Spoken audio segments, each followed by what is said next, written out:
Vijayawada Janasena party 42వ division నాయకురాలు తిరుపతి అనూష ఆధ్వర్యంలో Dasari Bujji housing board colony society welfare Vijayawada Bandar రోడ్లో అంబేద్కర్ స్మృతి వనంపై వస్తున్న వైరల్ వీడియో గురించి విజయవాడ 42వ డివిజన్ జనసేన పార్టీ ఆఫీసులో ప్రెస్ మీట్ నిర్వహించారు. 42వ డివిజన్ జనసేన పార్టీ నాయకులు దాసరి బుజ్జి మాట్లాడుతూ అంబేద్కర్ ని పార్టీలకు అతీతంగా చూడాలన్నారు. రాగద్వేషాలకు అతీతంగా చూడాలని తెలిపారు. అంబేద్కర్ స్మృతి వనంపై రీల్స్ పై స్థానిక ఎమ్మెల్యే ఎంపీ దృష్టికి తీసుకువెళ్లారు. దీనిపై స్థానిక MLA Sujana Chowdary, central MLA Bonda Uma, MP Kesineni చిన్నికి రిప్రజెంటేషన్ ఇవ్వడం జరిగిందన్నారు. అంబేద్కర్ స్మృతి వనం మెయింటెనెన్స్ పై ఏదైతే రీల్స్ వైరల్ అవుతున్నాయో వాటి గురించి తీవ్రంగా బాధపడుతున్నాను. తోటి భీం సభ్యులై ఉండి వాళ్ళు ఏదైనా విషయంపై బాధపడి ఉంటే స్థానిక అధికారుల దృష్టికి తీసుకువెళ్లాలన్నారు. నవంబర్ 26వ తేదీన విజయవాడ పశ్చిమ, తూర్పు, సెంట్రల్ నియోజకవర్గంలో ఉన్న భీం సోదరులందరం రాజ్యాంగం డే నిర్వహిస్తున్న విజయవాడ వెస్ట్ లో రాజ్యాంగ దినోత్సవం జనసేన పార్టీ నాయకురాలు తిరుపతి అనూష ఆధ్వర్యంలో నిర్వహిస్తున్నట్లు తెలిపారు. జై భీమ్, జై జనసేన. నా పేరు దాసరి బుజ్జి అండి.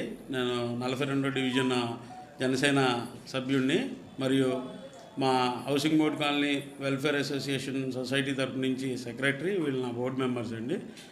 ఈరోజు ఈ ప్రెస్ మీట్ పెట్టడానికి ముఖ్య ఉద్దేశం 2 కారణాలు.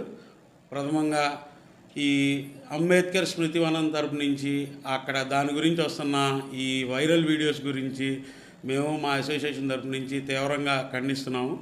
ఎందుకంటే ఇది ఏదో అంబేద్కర్ని పార్టీలకు అతీతంగా, రాగద్వేషాలకి వీటికి అతీతంగా ఉంచాలి, కానీ పార్టీలు ఓన్ చేసుకుని వాళ్ళు అది చేయట్లేదు, వీళ్ళు ఇది చేయట్లేదని ఒకళ్ళ మీద ఒకళ్ళు యుద్ధం చేయటం మేము తీవ్రంగా ఖండిస్తున్నాం మా అసోసియేషన్ తరపు నుంచి.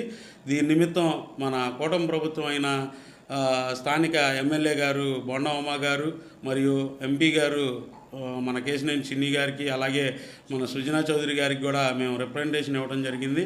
ఇదంతా మేము మా అసోసియేషన్ తరపు నుంచి ఆ మెయింటెనెన్స్ గురించి ఏవైతే రీల్స్ వస్తున్నాయో వాటి గురించి మేము చాలా బాధపడుతున్నామండి. ఎందుకంటే తోటి భీమ్ సోదరులు అయ్యి ఉండి ఏమన్నా అంబేద్కర్ గారికి ఇలా జరుగుతుంది అని వాళ్ళు కనుక మదన పడితే దాన్ని ఏం చేయాలంటే అధికారుల దగ్గరికి తీసుకెళ్ళి దాన్ని ఎంతవరకు చేయగలరో చేయాలి, కానీ లేదు మానసికంగా వాళ్ళు ఫీల్ అయ్యి ఉంటే కనుక అందరికీ మాలాంటి జై భీమ్ సోదరులందరికీ అన్ని పార్టీలకు అతీతంగా పిలుపునిచ్చి అందరం కలిసి చేద్దామంటే మేము కూడా వెళ్ళి చెయ్యేస్తాం. నీకు అంత మనోవేదన ఉందనుకో నువ్వు కూడా వెళ్ళి ఏదైతే మాలాంటి వాళ్ళకి చెప్తే మేమందరం కలిసి వచ్చి చేసేవాళ్ళం.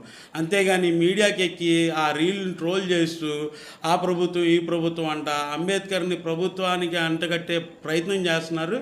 ఇది మాకు అసలు నచ్చట్లేదు. మరి ముఖ్యంగా ఆయన దేశ విదేశాల్లో, ఇండియాలోనే కాదు అనేక దేశాల్లో కూడా పేరు మోసిన అంబేద్కర్ని ఓ పార్టీకి ఆమోదించి మేమే చేసాం అని అనిపించుకుంటాం కూడా మాకు నచ్చట్లేదండి. ప్రథమంగా ఈ విషయం నిమిత్తమై మేము చాలా బాధపడి మేము ఈ రిప్రజెంటేషన్తో వాళ్ళ దగ్గరికి వెళ్ళినప్పుడు వాళ్ళు సానుకూలంగా స్పందించారు. ఇమీడియట్గా వాళ్ళని ఎవరైతే అక్కడ ఎవరి వల్ల అయితే అక్కడ జరగట్లేదో పనులు వాళ్ళకి ఇమీడియట్గా దిశానిర్దేశం చేసి అక్కడ పనులు జరిగేటట్టు రెడీ చేపిస్తున్నారు. ఇప్పుడు మీరు వెళ్ళి చూస్తే కనుక అంబేద్కర్ స్మృతివనం నందనవనంలా తయారవుతుంది. రేపు కాన్స్టిట్యూషన్ డే సెలబ్రేషన్స్ నిమిత్తం కూడా మా ఎమ్మెల్యే సుజనా చౌదరి గారికి, అలాగే బోండవమ్మ గారికి, మన ఎంపీ గారికి కూడా రిప్రజెంటేషన్ ఇచ్చాం. మేము ఈ కాన్స్టిట్యూషన్ డే అనగా రాజ్యాంగ దినోత్సవాన్ని చాలా ఘనంగా చేయాలని ఆశపడుతున్నాం. ఇందు నిమిత్తం మేము విజయవాడ నలుమూలలకి ప్రతి ఒక్క అసోసియేషన్కి ఏ పార్టీలకు అతీతంగా ఓన్లీ నేను మరీ ముఖ్యంగా చెప్తున్నానండి, అంబేద్కర్ ఒక పార్టీకి చెందిన ఆయన కాదు, గుర్తుపెట్టుకోండి. అంబేద్కర్ అనేవాడు దేశం మొత్తంగా చెందిన ఆయన గనక మీరు కించపడతా ఎవరన్నా రీల్స్ పెడితే మాత్రం మేము తీవ్రంగా ఖండించాల్సి వస్తుంది. మేము తీవ్రంగా రెస్పాండ్ అవ్వాల్సి కూడా వస్తుంది. Tirupati Anusha, Vijayawada west Janasena party.